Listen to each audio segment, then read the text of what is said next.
And let me say this.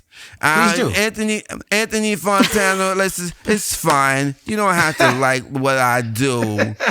You said it was rushed. So how you gonna rush something that you waited 25 years to do? I don't understand that. You don't understand the album. I don't understand your review. I don't understand your shirt. It's not for you, Anthony. Everything is not for everybody. You know what? What I found most interesting is that he did not even mention the sound of the universe that was in there. And that's the resonance of that is almost like a quality in and of itself. You know, you had like people like Pythagoras, Bach, that were trying to approach the music of the spheres. And now we have like actual physical evidence of it.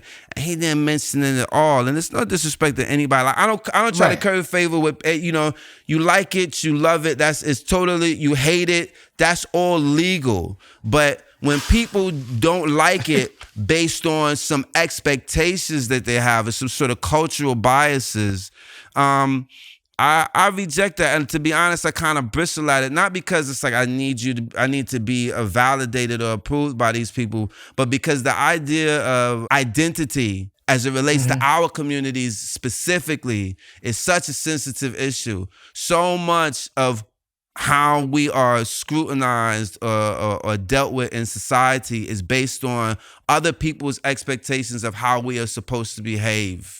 Yeah, and their standards of conduct and beauty being hoisted on us. And so very often, more often than not, those standards being poisonous for us. You know, if we adhere to those standards, something that we need about ourselves gets destroyed or compromised, and I'm not willing to give that up for nothing. No bag of money, no rounds of applause, no pats on the back, because it's a high price for a useless reward. This is if you could even call it a reward.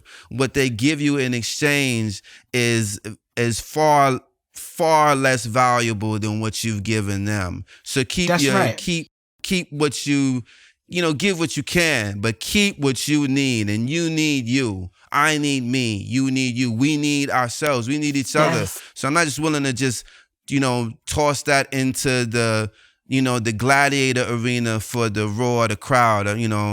I'll do something else. Well, music taste is subjective, right? And so people have the right to criticize and feel how they want to feel, and not everything is for everybody. But my issue with some of these type of reviews is the dishonesty. And Pitchfork wrote a review about an album I did with Knife Wonder back in the day.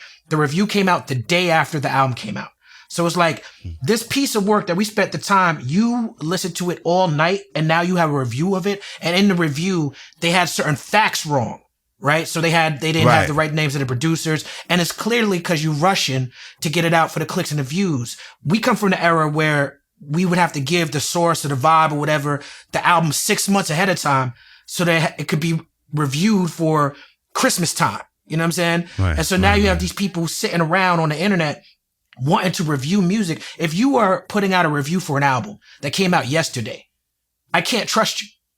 You haven't. Everybody's in love with their opinion these days, and they've made a cottage industry out of having an opinion. Which is okay. That's just the going notion of the day. It may or may not be that tomorrow. What I did for Pitchfork, I wrote a review of their review. I mean, sometimes I don't even want to respond because like Erica said, I'm an artist. I'm sensitive about my my thing, but I'm not like brittle. You know what I'm saying? I've had harsher things said about me by more qualified parties. There you go. But it's not about whether you like it or not. It's like, well, then what authority do you have to comment about anything that any of us are doing in this space? Like, what is your real interest? Are you just interested in entertainment, or do you have, like a real understanding of the context that we create in as as a group, and we are a unique group. Hip hop is very unique. You know, there's nothing that sounds like that sonically. There's, you know, it's a very unique arts movement. So people who critique it, you know, just from kind of like, you know, pop entertainment standards, are missing some very important nuances about what this is and what it really means, you know, because to quote my brother Kamon Fareed, rap is not pop. If you call it that, then stop.